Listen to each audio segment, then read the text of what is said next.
मेरे परिवार पर अपनी रहमत बनाए रखना, इस दुनिया पर भी अपना नूर बनाए रखना, रकीबों को रोटी देना और रईसों को देने का दिल देना। ये रमजान का महीना हर किसी के लिए खुशियों की सौगात लेकर आए, आमीन। रमजान का पाक महीना शुरू हो चुका था। इनायत और उसकी ससुराल वालों का आज पहला रोजा था। सभी ने नमाज अदा किया। तभी इनायत की ननंद नजमा ने बड़ी बेताबी से कहा, भाभी जान, जल्दी से इफ्तारी की थाल लगा दीजिए, अल्लाह कसम मुझे जोरों की भूख लगी है। बस 2 मिनट। इतने में सास फातिमा झोपड़ी के कोने में रखी फटी हुई चटाई निकाल कर बिछा देती है, तो वहीं गरीब बहू रसोई में जाकर देखती है जहाँ रूखी सूखी रोटी के सिवा कुछ भी नहीं था। या अल्लाह, रसोई में तो बस ये अकड़ी हुई रोटी रखी है और तो कुछ भी नहीं है। कैसे करूं इफ्तारी की तैयारी? एक तरफ जहां गरीब ससुराल वाले इफ्तारी की दावत के लिए आंखें बिछाए बाट जो रहे थे, गरीब बहू थाली में रूखी सूखी रोटी के साथ प्याज नमक रख कर लाती है। इफ्तारी की थाली देखकर नजमा मुरझाए मन से कहती है, ये क्या भाभी जान, नमक रोटी और प्याज, क्या हम इफ्तारी में ये खाएंगे? तभी सास फातिमा ने कहा, अल्लाह ने यही दिया है तो यही खाना पड़ेगा नजमा। सब दुआ पढ़कर बिस्मिल्लाह करते हैं।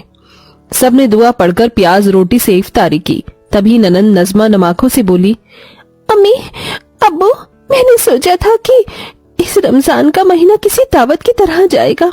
सवेरे की सहरी में ठंडी शरबत, पपीते, फल, खजूर खाते हैं सब के सब, और इफ्तारी में लजीज थाली। मगर लगता है इस बार भी हम गरीबों की रमजान हर बार की तरह यूं ही रूखा सूखा खाकर बीतेगी, और न ईद पर नए कपड़े नसीब होंगे, न ही सेवई बनेंगी। इनायत की ननंद नजमा की उम्र कच्ची थी, इसीलिए रमजान को लेकर उसके मन में किसी बच्चे की तरह ढेरों ख्वाहिशें थीं, जिसे सुनकर सबकी आंखें भीग गई। उसने एकटक इनायत को देखते हुए पूछा, भाभी जान, हम सबके साथ तो ये आपका पहला रमजान है, पर आपके अब्बू तो बहुत अमीर हैं। आपके यहाँ तो रमजान बड़े अच्छे से मनता होगा, है ना? ननंद के इस सवाल पर इनायत बीते दिनों के लम्हों में खो सी गई। जो आज एक गरीब घर की बहू है, कल वो एक अमीर शाही खानदान की बेटी थी।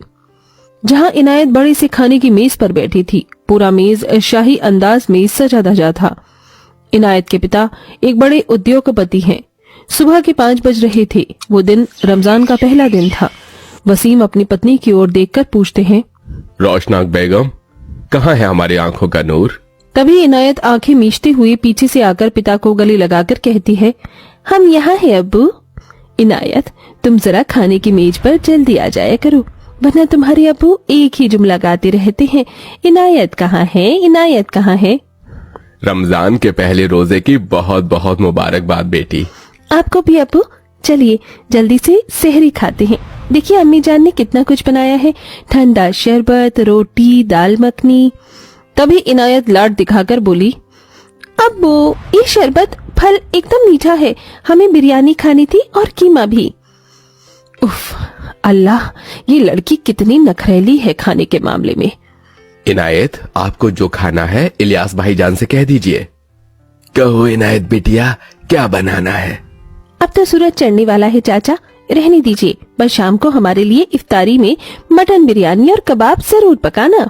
वसीम का दिल बहुत बड़ा था। वो घर के नौकर से भी प्यार मोहब्बत से पेश आते। सब खुशहाल थे। इनायत के कहने पर शाम की इफ्तारी में सब कुछ उसके मनपसंद का बनता है। नौकर चाकर इफ्तारी की दस्तरखान लगाते हैं। थैंक यू इलियास चाचा, आपने क्या लजीज कीमा और मटन बिरयानी बनाया है। तभी उसके फोन पर शाद का मैसेज आता है, रमजान की पहली इफ्तारी मुबारक हो, आई लव यू। मैसेज पढ़कर इनायत मुस्कुरा देती है। तभी वसीम ने कहा, रोशनाक, हम आपको बताना भूल गए, रमजान से पहले हम सकीना आपा के यहाँ गए थे। उन्होंने हमारी इनायत के लिए रिश्ता बताया था, तो देखा है, बड़ी खुशामदी की। हमारी इनायत वहाँ खूब खुश रहेगी। ये सुनकर इनायत ने आंसुओं से धड़कते दिल से डरकर कहा, अबू, हम ये निगाह नहीं कर सकते, हम शाद को चाहते हैं। वो हैसियत में हमारे जितना नहीं, मगर बहुत ही नेक दिल है। अबू प्लीज मान जाइए, मान जाइए। इनायत, हम आपकी आंखों में आंसू नहीं देख सकते, और हम उन पिता में से नहीं जो जोर जबरदस्ती करे, पर आगे सब तुम्हें देखना है बेटा। वसीम इनायत की पसंद से उसकी शादी गरीब शाद से कर देता है, मगर शाद के परिवार वाले दहेज का 1 रुपया भी नहीं लेते और इनायत महलों में जी जिंदगी को छोड़कर गरीब ससुराल को स्वीकार कर लेती है, जहां उसे बहुत कठिनाई उठानी पड़ती है। यहाँ तक कि उसकी ससुराल में पहली रमजान भी रूखी सूखी बीती है। वो छलकते आंसुओं से नमक रोटी खाती है। अल्लाह, ये कैसी गमज़दा भरा वक्त है। हमारे गरीब ससुराल वालों को ये खाना पड़ रहा है, हमसे ये देखा नहीं जाता। ससुराल में रमजान का तकलीफ भरा नजारा देखने के बाद अगले दिन इनायत भूखी प्यासी जाकर जगह जगह काम मांगती है, जहां उसे नौकरी मिल जाती है। इनायत, तुम आज सही काम पर आ सकती हो, पर इससे पहले तुमने कहीं काम नहीं किया, इसलिए हम तुम्हें 10,000 ही दे पाएंगे। ठीक है सर, मगर मेरी बस एक ही गुजारिश है, पहली तनख्वाह हमें ईद से पहले मिल सकती है। हाँ, पर काम अच्छा रहा तभी।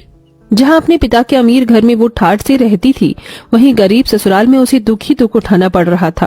दिन भर काम करके वो थक कर चूर होकर आती है, जहाँ सास ससुर सलीम और फातिमा ने पूछा, बहू कहाँ थी तुम सवेरे से? अबू, मैंने आज से नौकरी शुरू कर दी है। पर इनायत, मैं हूं ना, क्या तुम्हें अपने साथ पर एतबार नहीं? यकीन है साथ, मगर इन दिनों आप खुद खाली हैं। रमजान के रोजे के खर्चे के लिए पैसे चाहिए और वो हम नज़मा को थोड़ी खुशी भी देना चाहते हैं। अपने ससुराल वालों के लिए इस रमजान को खुशियों के फलसफे से भरना चाहते हैं।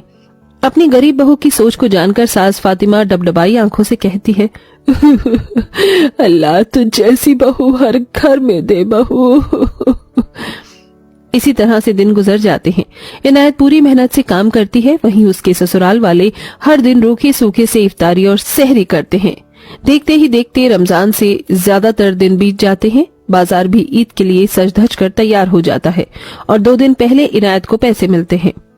ये लो इनायत, तुम्हारी पहली पगार, पूरे 15,000। पर सर, मेरी सैलरी तो 10,000 थी। पर तुमने अपनी सैलरी से बढ़कर मेहनत की है, इसलिए ये तुम्हारे हैं। शुक्रिया सर, इस रहमो करम के लिए अल्लाह तेरा लाख लाख शुक्रिया। इसी तो मैं अम्मी अब्बू नज़मा के लिए ईद के कपड़े भी ले सकती हूँ। इनायत अपने गरीब ससुराल वालों के लिए कपड़े और फल फ्रूट बादाम बर्फी राशन सब खरीद कर घर लाती है और उस दिन की इफ्तारी में बहुत कुछ बनाती है। बहू, कितनी देर से तू चूल्हे में आगे बैठी हुई है, देख तेरी आंखों में से आंसू आ रहे हैं, मैं बनाती हूँ। नहीं अम्मी जान, हम बना लेंगे, आप हमारी फिक्र न करें। इनायत उस दिन की इफ्तारी की दावत में खुद मिट्टी के चूल्हे का धुआं सहकर अपने गरीब ससुराल वालों के लिए बहुत कुछ बनाती है और फिर अमीरों की तरह दस्तरखान लगाती है। अम्मी अब्बू शाद नज़मा सब आ जाइए, इफ्तारी तैयार है। इफ्तारी में इतना सब देखकर सभी के मन का अरमान सच हो जाता है। नज़मा खुशी से कहती है, अरे वाह, आज की इफ्तारी ने इतना सारा बढ़िया खाना, बिरयानी खजूर बर्फी नान रोटी दाल मखनी कीमा और कबाब भी बना है। कहीं ये मेरा कोई ख्वाब तो नहीं? भाभी जान, आज इफ्तारी में कोई आने वाला है क्या? नहीं नज़मा, तो फिर ये इतना सारा खाना बनाने के लिए पैसे कहाँ से आए बहू? ये इफ्तारी का सारा खाना हमारी पहली कमाई से बना है। अम्मी जान, आप सबके लिए। इतना सब कुछ देखकर मेरे मुंह से तो पानी आ रहा है। चलिए बिस्मिल्लाह करते हैं। इसके बाद सभी दुआ करके इफ्तारी खाते हैं। सबकी आंखों में खुशी के आंसू थे। सब कुछ कैसा बना है अम्मी जान अबू जान? बहुत ही लजीज खाना बनाया है बहू तुमने, पर इफ्तारी का ये खुशियों भरा आलम हम तुम्हारी वजह से देख पाए हैं, वरना हम गरीबों की हर रमजान तो रूखा सूखा काकर ही गुजरा है। बहू, तुम हमारे घर के लिए अल्लाह की देन हो, जिसकी वजह से हम ये रौनक भरी रमजान देख पाए हैं। अगले दिन ईद का समा आ जाता है। इनायत अपने गरीब ससुराल वालों को तोहफे बांटती है। ईद मुबारक हो अम्मी जान, ये आपके लिए और ये मखमली कुर्ता आपके लिए लाए हैं अब्बू जान, और नज़मा ये शरारा सूट तुम्हारे लिए, आज तुम यही पहनना। शुक्रिया भाभी जान, आज हम बहुत खुश हैं। और हम भी आप सबके साथ बहुत खुश हैं। ईद के मुबारक मौके पर इनायत अपने गरीब ससुराल में बहुत कुछ बनाती है। सब एक दूजे को सेवई खिलाते हैं, गले मिलकर बधाइयां देते हैं। इस तरह अमीर बहू की गरीब ससुराल में रमजान बीतती है।